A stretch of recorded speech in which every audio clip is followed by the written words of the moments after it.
Hello guys, मेरा नाम है दीपक शर्मा। आप देख रहे हैं इमोर्टल स्टडी पॉइंट। आज हम पढ़ रहे हैं चैप्टर 9 सौर विकिरण, ऊष्मा संतुलन एवं तापमान। इसको इंग्लिश में हम बोलते हैं solar radiation, heat balance and temperature.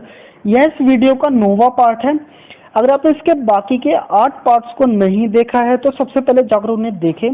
हम 8 पार्ट्स में पढ़ चुके हैं इंसुलेशन से लेकर के हॉरिजॉन्टल डिस्ट्रीब्यूशन ऑफ टेम्परेचर तक, यानी कि तापमान का क्षैतिज वितरण तक। आज की वीडियो में हम पढ़ने वाले हैं वर्टिकल डिस्ट्रीब्यूशन ऑफ टेम्परेचर, यानी कि तापमान का ऊर्ध्वाधर वितरण। तो फिर चलिए फिर शुरू करते हैं। देखिए, वर्टिकल डिस्ट्रीब्यूशन को समझने से पहले एक छोटा सा टॉपिक है, उसको पहले हम क्लियर कर लेते हैं। यहाँ पर इसको हम बोलते हैं रेंज ऑफ टेम्परेचर। इसको हम यहाँ पर बोलते हैं रेंज ऑफ टेम्परेचर। इसको हिंदी में बोलते हैं तापांतर। चलिए समझते हैं कि हम रेंज ऑफ टेम्परेचर को कैलकुलेट कैसे करते हैं। देखिए, पूरे साल भर में 2 ऐसे दिन होते हैं। एक दिन होता है जो पृथ्वी का सबसे ठंडा दिन होता है, और दूसरा दिन होता है जो पृथ्वी का सबसे गर्म दिन होता है। अब देखिए, चलिए समझते हैं कि पृथ्वी का सबसे ठंडा दिन कब आता है। देखिए, माना जाता है कि जनवरी के महीने में पृथ्वी का सबसे ठंडा दिन होता है, और जुलाई के महीने में पृथ्वी का सबसे गर्म दिन होता है। ठीक है जी। तो फिर देखिए, पृथ्वी का सबसे ठंडा दिन आता है जनवरी में, और सबसे गर्म दिन आता है जुलाई में। तो इन दोनों के बिटवीन जो डिफरेंस होता है टेम्परेचर का, उसी डिफरेंस को हम बोलते हैं रेंज ऑफ टेम्परेचर। तो बस ये छोटा सा टॉपिक था। इस छोटे से टॉपिक को मुझे आपको बताना था, क्योंकि ये छूट गया था पिछली वीडियो में। चलिए फिर आज का जो टॉपिक था वो था vertical distribution of temperature. Last video में हम पढ़ रहे थे हॉरिजॉन्टल पढ़ रहे थे। आज हम पढ़ेंगे वर्टिकल। तो समझिए कि वर्टिकल होता क्या है, यानी कि ऊर्ध्वाधर होता क्या है। देखिए, आपने 9th क्लास में राइट एंगल ट्रायंगल पढ़े होंगे, है ना। ये कितने डिग्री का होता है? ये होता है 90 डिग्री का। तो देखिए, इस वाली ये जो साइड होती है, इसी को हम क्या बोलते हैं? इसको हम बोलते हैं वर्टिकल। ठीक है जी। चलिए फिर समझते हैं टेम्परेचर को। देखिए, होता क्या कि मान के चलिए ये है हमारी जमीन। जब आप जमीन से वर्टिकली ऊपर की तरफ बढ़ते हो, यानी कि जब आप वर्टिकली ऊपर की तरफ बढ़ते हो, तो जैसे जैसे आप धरातल से, यानी कि लैंड सरफेस से दूर होते जाते हो, तो वैसे वैसे टेम्परेचर भी घटता चला जाता है। अब जरा आप समझिए कि कितने दूर जाने पर टेम्परेचर घटता है। देखिए, जब आप धरातल से, यानी कि लैंड सरफेस से जब आप 165 मीटर जब आप दूर जाते हो, तो हर 165 मीटर दूर जाने पर 1 डिग्री सेल्सियस टेम्परेचर घटता है। ठीक है जी। अब देखिए, 1 डिग्री सेल्सियस टेम्परेचर जब घटता है, तो इस घटने की दर को हम क्या बोलते हैं? इसको हम बोलते हैं नॉर्मल लैप्स रेट, यानी कि इसको हिंदी में हम बोलते हैं सामान्य हास्य दर। ठीक है जी। अब यहाँ पर एक क्वेश्चन उठता है कि जब हम धरातल से जब हम दूर जाते हैं, तो फिर टेम्परेचर यहाँ पर घट क्यों रहा है? तो देखिए, इसका जो सिंपल सा जो कारण है वो ये है, जैसे कि आप जानते हैं कि हमारा जो धरातल है, हमारा जो लैंड सरफेस है, ये गर्म किससे होता है? ये होता है सूर्य से। ठीक है जी। सूर्य की किरणों से ये क्या होती है? हमारी जमीन गर्म होती है। जब वायु जब नीचे की तरफ होती है, यानी कि जब हवा जब नीचे की तरफ रहती है और चलती है, तो ये हवा जमीन के कांटेक्ट में रहती है, जिसकी वजह से हीट इसको बराबर मिलती रहती है। लेकिन जैसे जैसे ये हवा जब धरातल से दूर होती जाती है, और ये बिल्कुल इसके कांटेक्ट में खत्म हो जाती है, मतलब इसके कांटेक्ट में नहीं रहती हवा, तो इसकी वजह से हवा का जो टेम्परेचर है वो घटता चला जाता है। ठीक है जी। चलिए फिर वर्टिकल डिस्ट्रीब्यूशन ऑफ टेम्परेचर में इतना ही था।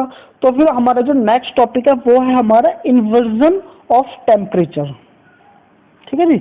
हमारा जो नेक्स्ट टॉपिक है वो है हमारा इन्वर्जन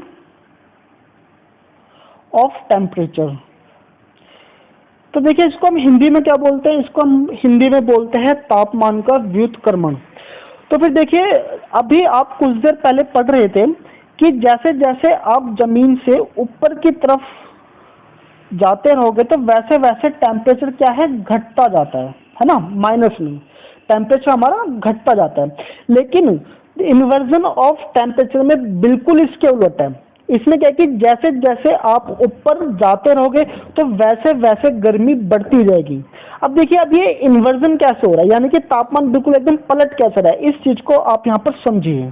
देखिए, इन्वर्जन ऑफ टेम्परेचर में होता क्या है, तो देखिए सिंपल सी बात है कि धरातल पर यानी कि इस वाले पार्ट पर जो हवा होती है वो होती है ठंडी, और धरातल से दूर यानी कि करीबन यहाँ पर जो हवा होती है वो होती है, यहाँ पर हवा होती है गर्म।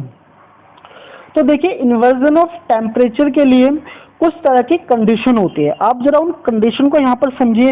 पहली जो कंडीशन होती है उसके लिए रातें लंबी होनी चाहिए, ठीक है। जैसे कि आप जानते हैं कि हमारी जो पृथ्वी होती है वो सुबह के टाइम जितनी ज़्यादा सूर्य से मिलने वाली ऊर्जा को ग्रहण कर सकती है यानी कि एब्जॉर्ब कर सकती है, उतनी ज़्यादा दोपहर के टाइम ये हीट को एब्जॉर्ब करती है।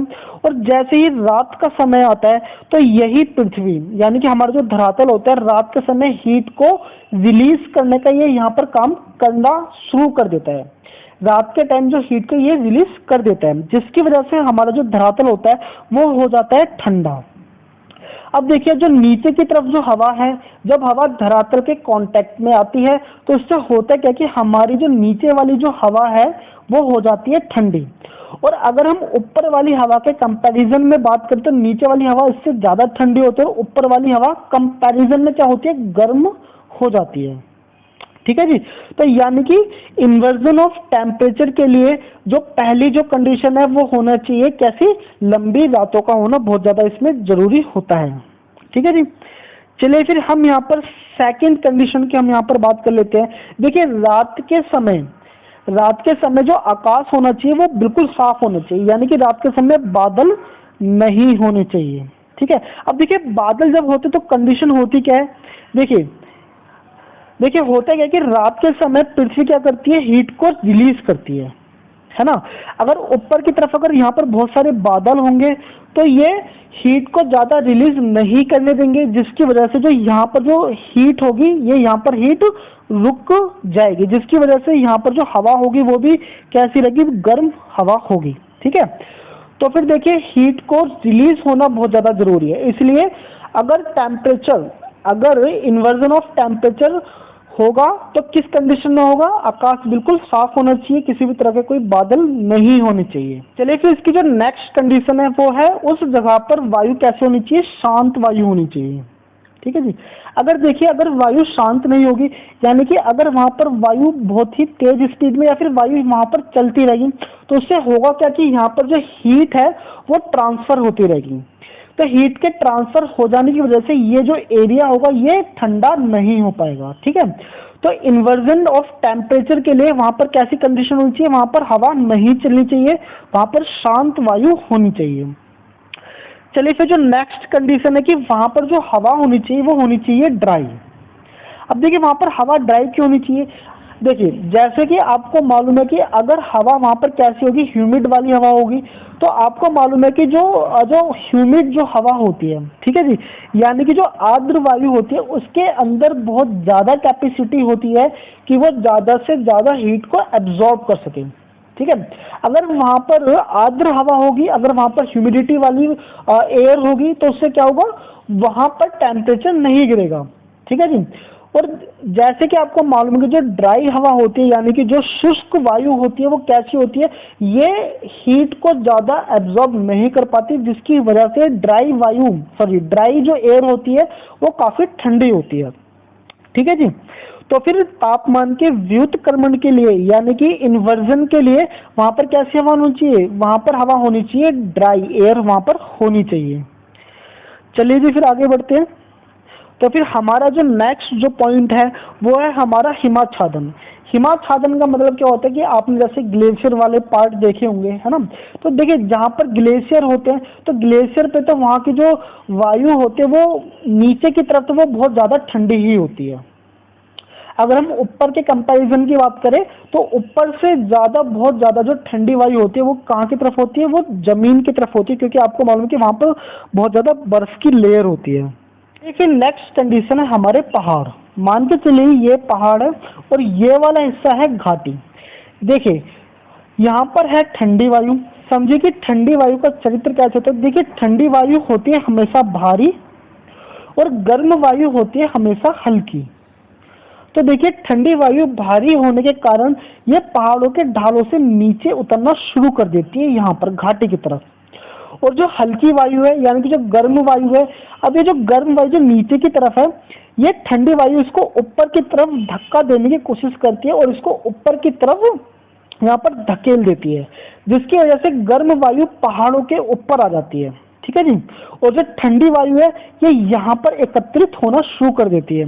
अब देखिए जब ठंडी वायु जब नीचे यानी घाटी की तरफ इकट्ठा होना शुरू कर देती है तो इसको हम क्या बोलते हैं, इसको हम बोलते हैं वायु प्रवाह, यानी कि इंग्लिश में हम इसको बोलते हैं एयर ड्रेनेज। ठीक है जी। तो फिर यहाँ पर टेम्परेचर का इन्वर्जन यहाँ पर हो चुका है। तो देखिए ऊपर की तरफ यहाँ पर हो चुका है गर्म वायु और नीचे की तरफ हो चुकी है ठंडी वायु। ठीक है जी। तो फिर आज की वीडियो में बस इतना ही। आपको वीडियो यहाँ पर कैसी लग रही है आप मुझे कमेंट करके बताइए। तो फिर और भी वीडियोस को देखने के लिए चैनल को आप सब्सक्राइब कीजिए। वीडियो को देखने के लिए धन्यवाद।